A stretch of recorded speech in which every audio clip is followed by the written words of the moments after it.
बंधूंनो, मी Deepak नंदावाडकर, JK seeds company प्रतिनिधी। मी JK seeds या कंपनीत धुळे जिल्हा बघतो। तर आज आपण कुसुंबा तालुका धुळे जिल्हा धुळे येथील प्रगतीशील शेतकरी यांच्या शेतामध्ये जेके सीड्स या कंपनीचं जेके 4545 या प्लॉटवर आलो आहोत।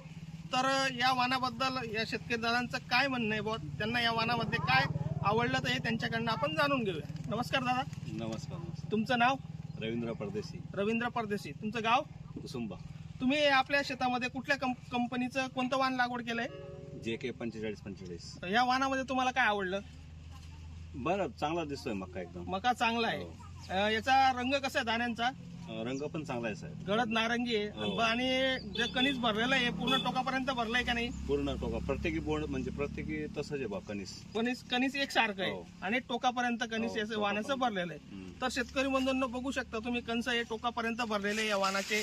याला ॲव्हरेजली 16 ते 18 लाईनी या वाणामध्ये आहेत। गडद नारंगी कलर याचा आहे आणि याची बिट्टी जी ही अतिशय बारीक आहे। त्याच्यामुळे बिट्टी बारीक असल्यामुळे दाण्यांची संख्या या वाणामध्ये येतं। आणि या वाणाचं एक वैशिष्ट्य चांगलं आहे की कणीस पॅक झाल्यानंतर याच्यामध्ये जी अळी घुसते, ती अळी पण अळीमुळे या वाणाचं नुकसान नाही होत, की दाणे वगैरे खराब होता व सुरुवातीचे दाणे ते या वाणामध्ये होत नाही। बघू शकता शेतकरी मित्रांनो तुम्ही।